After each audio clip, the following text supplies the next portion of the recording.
வணக்கம். இன்றைய ஆன்மீக தகவலில் எது புண்ணியம், எது செய்தால் நமக்கு புண்ணியம் கிடைக்கும் அப்படின்றத வாரியார் சுவாமிகள் கூறுகிறார். அதாவது எறும்பு போகும் இல்லையா, எறும்புக்கு நொய் அரிசி ஞாயிற்றுக்கிழமைகளில் நம்ம இட வேண்டுமா.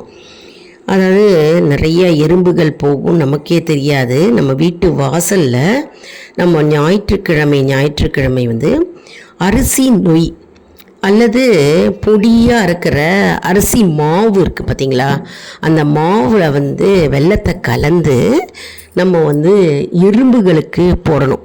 அந்த எறும்புகள் எடுத்துகிட்டு போய் அது சேகரித்து வைத்து பல வருடங்கள் அது உணவாக அது உண்ணுமோ. அதாவது 30 முக்கோடி தேவர்களும் எறும்பு ரூபத்தில் வருவார்களாம். அந்த உணவை அவர்கள் உட்கொள்வார்கள் என்பது ஐதீகம். அதனால் எறும்புக்கு நொய் அரிசி இட வேண்டும் மற்றும் அடியாருக்கு அமுது படைத்தல் வேண்டும் என்கிறார்.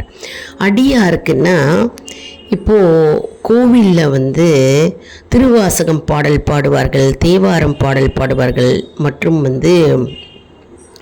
கூட்டு பிரார்த்தனையாக பாடல்களை பாடுவார்கள். அவர்கள்லாம் அடியார்கள் அப்படின்னு கூறுவார்கள். அதாவது சிவனடியார்கள் அப்படின்னு கூறுவார்கள். அந்த கூட்டு பிரார்த்தனையில் வரும்போது அனைவரும் ஒவ்வொருவரும் ஒருத்தருக்கு ஒருத்தர் அவங்க விஷ் பண்ணும்பொழுதே அவங்க வாங்க சிவா வாங்க சிவா அப்படின்னு சொல்லுவாங்க. தேவாரம் போகும்போதும் சரி மற்றும் திருவாசக கிளாஸுக்கு நம்ம கூட்டு பிரார்த்தனையாக போகும்போதும் சரி, வாங்க சிவா வணக்கம் சிவா வணக்கம் சிவா அப்படின்னு சொல்லுவாங்க. அவர்கள்லாம் அடியார்கள் அப்படின்னு கூப்பிடுவோம். இப்போது அவர்களுக்கெல்லாம் அமுது படைத்தல் வேண்டும். அமுதுன்னா உணவு, அதாவது எலுமிச்சம்பழம் சாதம், தேங்காய் சாதம், புளி சாதம், என்ன சாதம் வேணாலும் நம்ம அவர்களுக்கு நம்ம உணவாக கொடுத்தோம்னா, உணவாக நம்ம தானமாக கொடுத்தோம்னா, உணவு அளித்தோம்னா அது நமக்கு அப்படியே புண்ணியத்தை தரும். அதாவது கோவிலில் சிவனடியார்களுக்கு மற்றும் நம்ம அன்னதானம் செஞ்சாலே நமக்கு அது புண்ணியத்தை தரும்.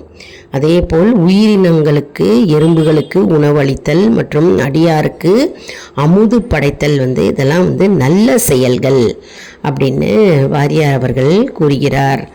மிகவும் அற்புதமான செயல்கள் மற்றும் இந்த செயல்கள்லாம் நம்ம செய்ய செய்ய நமக்கு தானாகவே நற்பலனை நம்மை தேடி